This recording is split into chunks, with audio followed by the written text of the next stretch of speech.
இன்னைக்கு உலக சிட்டுக்குருவிகள் தினம். இந்த சிட்டுக்குருவிகள் எல்லாம் நம்ம விட்டு ஏன் பிரிந்து போச்சு?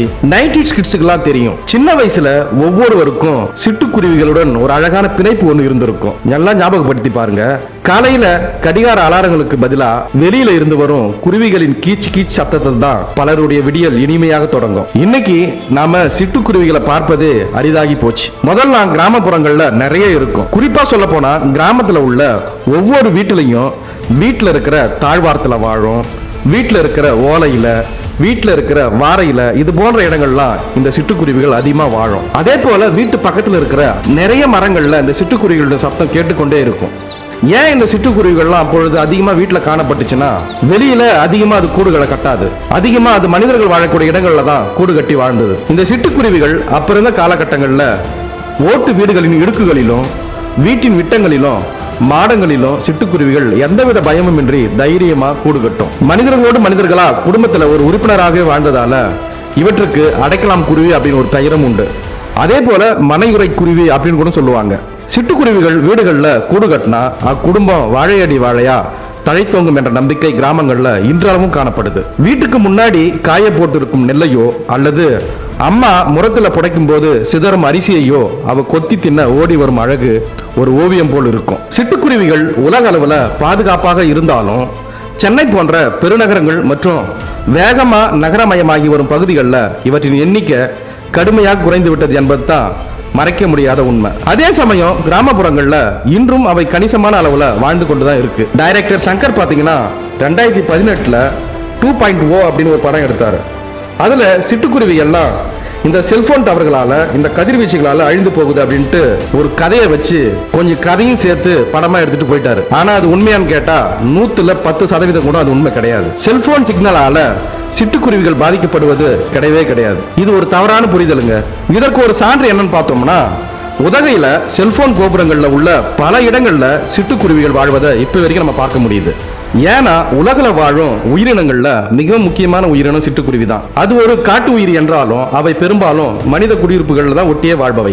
சலீம் அலி பறவையியல் மற்றும் இயற்கை வரலாற்று மையம் அப்படின்னு சொல்லக்கூடிய SACON அப்படின்ற ஒரு மையமும் மற்றும் பாம்பே இயற்கை வரலாற்று சங்கம் BNHS போன்ற முன்னணி ஆராய்ச்சி நிறுவனங்களின் ஆய்வுகளின்படி செல்போன் கோபுரங்களிலிருந்து வெளியாகும் மின்காந்த கதிர்வீச்சுகளால் தான் சிட்டுக்குருவிகள் அழிந்தன என்பதற்கு எந்த ஒரு உறுதியான அறிவியல் ஆதாரமும் கிடையாது. கண்ணாடிகளாலும் கான்கிரீட்டாலுமான அடுக்குமாடி குடியிருப்புகள் வந்ததால தான் அவற்றுக்கு கூடு கட்ட இடமில்லாம போச்சு. தெருக்கள்ல தானியங்கள் காய வைப்பது குறைந்து போச்சு. மளிகை கடைகளுக்கு பதிலா பிளாஸ்டிக்ல அடைக்கப்பட்ட தானியங்கள் விற்கும் சூப்பர் மார்க்கெட்டுகள் வந்து விட்டதால அவற்றுக்கு கீழே சிந்தும் தானியங்கள் கொஞ்சம் கூட கிடைக்கவே இல்லை. சிட்டுக்குருவிகள் தானியங்களை உண்டாலும் தங்கள் குஞ்சுகளுக்கு மென்மையான புழு மற்றும் பூச்சிகளை தான் உணவாக கொடுக்கும். தோட்டங்களிலும் விவசாயங்களிலும் ரசாயன பூச்சிக்கொல்லிகளின் பயன்பாடு அதிகரித்ததால பூச்சிகள் அழிந்து குஞ்சுகளுக்கு உணவு கிடைக்காமல் போச்சு. சிட்டுக்குருவிகளை சுற்றுச்சூழலின் ஆரோக்கியத்தை அளவிடும் காட்டி அப்படின்னு சொல்றாங்க. ஏன்னா ஒரு பகுதியில் சிட்டுக்குருவிகள் வாழ முடியவில்லை என்றால் அந்த பகுதியின் காற்று, நிலம், நீர் மற்றும் மனிதர்களாகி நமக்கு வாழ தகுதியற்றதாக மாறிக்கொண்டு வருகிறது என்பது அர்த்தம். சிட்டுக்குருவிகள் வெறும் பறவைகள் அல்ல, அவை நம்மை சுற்றியுள்ள சுற்றுச்சூழல். சிட்டுக்குருவிகள் வெறும் பறவைகள் கிடையாதுங்க, அவை நம்மை சுற்றியுள்ள சுற்றுச்சூழல் ஆரோக்கியமாக இருப்பதற்கான முக்கிய குறியீடு. நாம சின்ன வயசுல பார்த்து சிட்டுக்குருவிகளும் இப்ப பார்க்க முடியல. அதே போல அவைகள் எழுப்பும் கூச்சல் சத்தமும் இல்லை.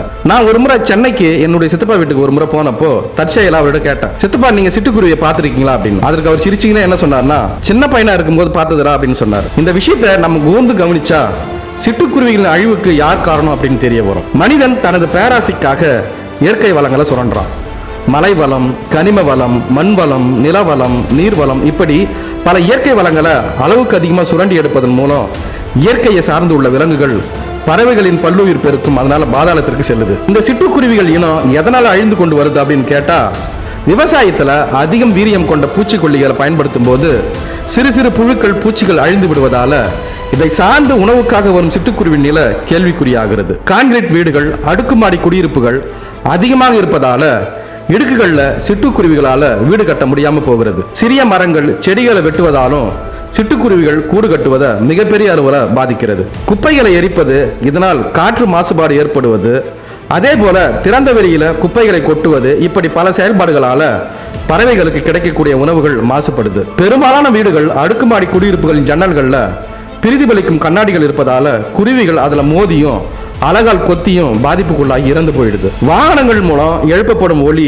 தொழிற்சாலை இயந்திரங்களின் சத்தம், இப்படி அதிக ஒலியால சிட்டுக்குருவிகள் அச்சத்துக்குள்ளாகி பாதிக்கப்பட்டு இறந்து போகுது. இந்த சிட்டுக்குருவிகளை பத்தின ஒரு சுவாரஸ்யமான தகவல் என்னன்னா, இது சுமார் 4 லட்சம் ஆண்டுகளுக்கு முன்னாடி புதைப்படிவ சான்றுகளின்படி அப்போது இருந்த மனிதர்கள் வாழ்ந்த நிலப்பரப்புல சிட்டுக்குருவிகளோ இணைந்து மக்களோட வாழ்ந்திருக்கு. சிட்டுக்குருவிகளால தண்ணீர்ல மிகவும் வேகமா நீந்த முடியும். சாதாரணமா மணிக்கு 38 கிலோமீட்டர், அதாவது 24 mph வேகத்துல பறக்கும் இந்த சின்னஞ்சிறு குருவிகள் தேவைப்பட்டா மணிக்கு 50 கிலோமீட்டர் 31 mph வேகத்துல கூட பறக்கும் அசுரத்திறன் கொண்டவை. தண்ணீர்ல குளிப்பதை விட மண்ணுல குளிப்பதை அதிகம் விரும்புமாம் இந்த சிட்டுக்குருவி. தங்கள் ரெக்கைகள்ல உள்ள அதிகப்படியான எண்ணெய் பசையை உறிஞ்சவும் பேன் மற்றும் ஒட்டுண்ணிகளை அழிக்கவும் அவை புழுதியில புரண்டு குளிப்பதை வழக்கமாக கொண்டுள்ளன. சிட்டுக்குருவிகள் பயிர்களை அழிக்கும் புழு பூச்சிகளையும் உணவாக உட்கொள்கின்றன. குறிப்பா சொல்லும்னா தங்கள் குஞ்சுகளுக்கு அதிக அளவு பூச்சிகளையே உணவாக கொடுக்குது. இதனால இவை சிறந்த இயற்கையான பூச்சி கட்டுப்படுத்திகளா செயல்படுகின்றன. ஒரு சில நேரங்கள்ல மனிதர்கள் நம்மளாலேயே சிட்டுக்குருவிகள் வேட்டையாடப்படுகின்றன. இந்த சிட்டுக்குருவிகள் அப்படி உயிரோட இருந்தா, பாதுகாப்பா இருந்தா நமக்கு என்ன பயன் அப்படின்னு கேட்டா, சிட்டுக்குருவிகள் அதிகமாக இருந்தால் புழுக்கள் பூச்சிகளின் எண்ணிக்கை கட்டுக்குள் இருக்கும். பூச்சிகள் குறைந்தால் அதன் மூலம் மனிதர்களுக்கும் தாவரங்களுக்கும் வரும் நோய்கள் தடுக்கப்படும். நோய்கள் தடுக்கப்பட்டால் மனிதனின் ஆரோக்கியமும் விவசாயமும் செழிக்கும். விவசாயம் நன்கு செழித்தால் உணவு தட்டுப்பாடு என்பதே இருக்காது. குருவிகள் மூலம் விதை பரவல் அதிகமாக இருக்கும் பட்சத்தில் மரங்கள் செடிகளின் எண்ணிக்கையும் உயரும். இதன் மூலம் மழைப்பொழிவு அதிகமாக கிடைக்கும். மழைப்பொழிவு அதிகமாக கிடைச்சா நீர் பற்றாக்குறை என்பதே இருக்காது. இப்படி ஒவ்வொன்றுடன் ஒன்று தொடர்பு கொண்டு இருக்கிறது. எனவே இயற்கையில் உள்ள ஒவ்வொரு உயிர்களும் முக்கியம். ஒன்றை அழித்து விட்டால் அந்த உணவு சங்கிலியே பாதிக்கப்படும். இந்த சிட்டுக்குருவி உருவத்துல சிறிது என்றாலும் அதனுடைய கீர்த்தி பெரிது அப்படின்பாங்க. அந்த வகையில சிட்டுக்குருவிகள் சின்னஞ்சிறிய உயிரினமாக இருந்தாலும் மனிதர்களுக்கு பெரிய அளவுல நன்மைகளை வழங்குது. வயல்கள்ல உள்ள தீமை விளைவிக்கும் பூச்சிகளை இந்த குருவிகள் அழிக்கின்றன. அதோட வீட்டில் உள்ள கொசு முட்டைகள் மற்றும் மனித இனத்துக்கு தீங்கு விளைவிக்கும் உயிரினங்களையும் அழிக்கின்றன. பல்வேறு பூச்சிகளை உண்பதன் மூலம் பூச்சிகளின் எண்ணிக்கையை கட்டுப்படுத்த உதவுது. இது தவிர மகரந்த சேர்க்கை மற்றும் விதை பரவல்ல சிட்டுக்குருவிகள் முக்கிய பங்கு வகிக்கின்றன. அவற்றின் இருப்பு பல்லுயிர் பெருக்கத்தை மேம்படுத்துகிறது. இது கிராமப்புற மற்றும் நகர்ப்புற சுற்றுச்சூழல் அமைப்புகளின் ஆரோக்கியத்திற்கு அவசியமானதாக அமைகிறது. இவ்வாறு முதல்ல நான் சொன்ன மாதிரி சுற்றுச்சூழல் சமநிலையை பராமரிப்பதில் முக்கிய பங்கு வகிக்கும் சிட்டுக்குருவிகளின் எண்ணிக்கை சமீப ஆண்டுகளா வெகுவா குறைந்துடுச்சு. சுற்றுச்சூழல் மாற்றங்கள், மனிதர்களின் வாழ்வியல் மாற்றங்கள், பழக்க வழக்க மாறுதல், நகரமயமாக்கல், கூரை வீடுகள் இல்லாமை உள்ளிட்ட பல்வேறு சூழ்நிலைகள் குருவிகளின் வாழ்விடத்தை கேள்விக்குறியாக்கிவிட்டது. சிட்டுக்குருவிகள் இனப்பெருக்கம் செய்ய தேவையான சூழல் படிப்படியா குறைந்து போச்சு. இதனால அந்த இனமும் அழிந்து கொண்டிருக்கிறது. இதன் விளைவாகத்தான் சுற்றுச்சூழல் சமநிலையும் பாதிக்கப்படுகிறது. எனவே சிட்டுக்குருவி இனத்தை பாதுகாக்க வேண்டியது அவசியம். ஒவ்வொரு நாளும் தமது வாழ்வுக்காக அவை எதிர்நோக்கும் பிரச்சனைகளை பொதுமக்களுக்கு எடுத்து கூறி விழிப்புணர்வு ஏற்படுத்துவதே உலக சிட்டுக்குருவிகள் தினத்தின் நோக்கமாக கருதப்படுது. இந்த அழிந்து வரும் சிட்டுக்குருவிகளை பாதுகாப்பதன் அவசியம் குறித்து விழிப்புணர்வு ஏற்படுத்த ஒவ்வொரு வருஷமும் மார்ச் 20ஆம் தேதி உலக சிட்டுக்குருவிகள் தினம், வேர்ல்ட் ஸ்பேரோ டே கொண்டாடப்படுது. இந்த பூமியிலிருந்து விடைபெற்றுக் கொண்டிருக்கும் சிட்டுக்குருவிகளை நாம எப்படி பாதுகாக்கலாம் அப்படின்னா, சிட்டுக்குருவிகள் கூடு கட்டுவதற்கு ஏதுவா அட்டை பெட்டிகளை கட்டி தொங்க விடலாம். சிறிய பாத்திரத்துல தண்ணீர் வைக்கலாம். பக்கத்திலேயே தானியங்களையும் போடலாம். வீட்டில் உள்ள ஒலிபெருக்கின் பயன்பாட்டை கொஞ்சம் குறைக்கலாம். மரம் செடிகளை நடலாம். சிறிய மரப்பெட்டிகள் வைப்பதன் மூலம் சிட்டுக்குருவிகள் தங்குவதற்கு ஏதுவாகவும் இருக்கும் அந்த இடம். சிட்டுக்குருவிகளை அழிப்பதற்கு பல காரணங்களும் விளைவுகளும் இருந்தாலும் கூட நான் மேலே சொன்னது போல இந்த 5 விஷயங்களை கொஞ்சம் ஃபாலோ பண்ணுங்க. அழிப்பதற்கு தான் 1000 காரணங்கள் இருக்குமே தவிர அதை உருவாக்குவதற்கு நம்மால் முடிந்த சிறிய முயற்சிகளினாலே அது சாத்தியமாகும். சிட்டுக்குருவிகள் இருப்பதால் மனிதனின் மன நிம்மதி என்றுமே அழியாது என்பது நிதர்சனம். இந்த உலக சிட்டுக்குருவிகள் தினத்துல நம் வீட்டின் பால்கனிகளிலோ அல்லது மொட்டை மாடிகளிலோ அவற்றுக்காக சிறிது தானியங்களும் ஒரு கிண்ணத்துல தண்ணீரும் வைக்க தொடங்குவோம். நம்ம வீடுகளில் நம்ம சின்ன வயசா இருக்கும்போது கேட்ட அந்த கீச் கீச் சத்தம் மீண்டும் ஒலிக்கட்டும். இதே போல உலகில் நடக்கக்கூடிய பல்வேறு சுவாரஸ்யமான தகவல்களை, புது புது செய்திகளை உடனுக்குடன் தெரிந்து கொள்ள எங்களுடைய தமிழ் களஞ்சியம் சேனலை பின்தொடருங்க. மேலும் இதே போன்று பல்வேறு சுவாரஸ்யமான தகவல்களை அடுத்த காணொளி மூலம் விரிவா பார்க்கலாம். நன்றி.